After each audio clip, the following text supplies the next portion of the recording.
Assalamualaikum warahmatullahi wabarakatuh. Saya Anida Nirwana.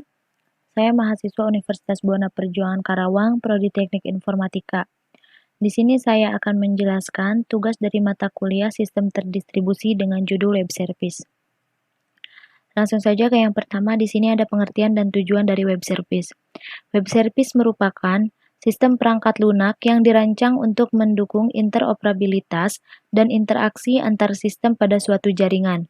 Kegunaan web service yaitu sebagai fasilitas yang disediakan oleh suatu website untuk menyediakan layanan kepada sistem lain, sehingga sistem lain dapat berinteraksi dengan sistem tersebut dengan sistem yang disediakan oleh web service.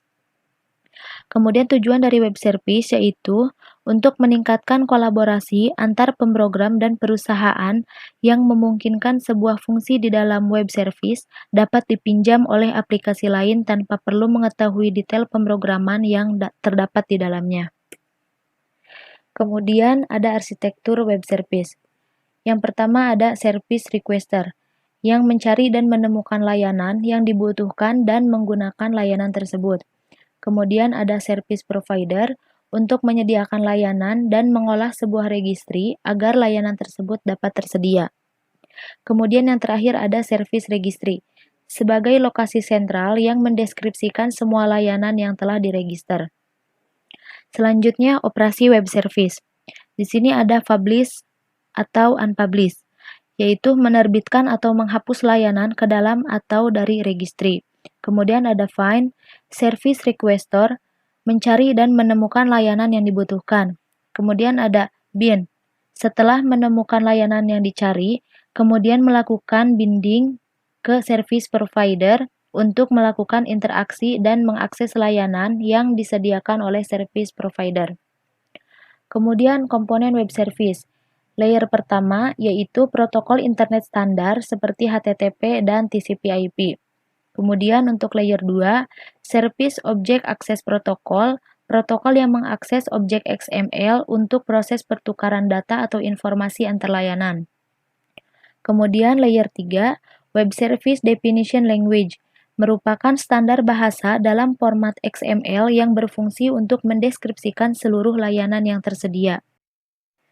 Selanjutnya kegunaan web service, yaitu dapat membantu perantara pada integrasi platform sepanjang eksekusi mesin virtual, integrasi dari aliran kerja terisolasi dan servis, pertukaran data pada aplikasi yang berbeda-beda, format penggunaan terbuka untuk semua platform. Kemudian lapisan dasar web service. Yang pertama ada Discover, yaitu UDDI, XML, kemudian Register, selanjutnya Describe, WSDL, kemudian Access, SOAP, kemudian XML, dan yang terakhir Communication Layer, yaitu ada HTTP, SMTP, dan other protocol.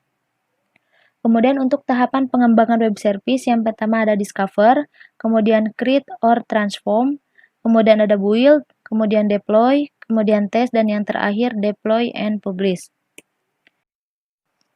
Selanjutnya, keuntungan web service. Yang pertama, web service menyediakan interoperabilitas antar berbagai aplikasi perangkat lunak yang berjalan pada platform yang berbeda. Yang kedua, web service menggunakan standar dan protokol yang bersifat terbuka. Ketiga, pemanfaatan HTTP. Web service dapat bekerja melalui banyak pengukuran keamanan firewall yang umum tanpa menuntut perubahan bagi aturan firewall filtering. Yang keempat, web service mengizinkan perangkat lunak dan servis dari perusahaan dan lokasi yang berbeda untuk dikombinasikan dengan mudah. Yang kelima, web service mengizinkan penggunaan kembali servis dan komponen di dalam suatu infrastruktur. Dan yang terakhir, web service dapat digunakan secara bebas, dengan demikian memudahkan suatu pendekatan terdistribusi aplikasi. Yang terakhir ada kerugian dari web service.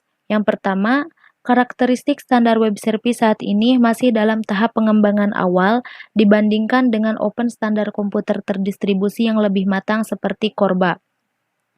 Ini merupakan suatu kerugian yang temporer ketika kebanyakan vendor sudah merasa terikat dengan standar OASIS untuk menerapkan mutu dari aspek produk mereka.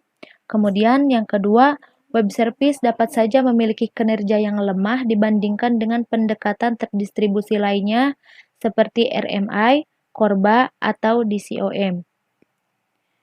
Sekian presentasi dari saya. Mohon maaf bila ada kekurangan. Wassalamualaikum warahmatullahi wabarakatuh.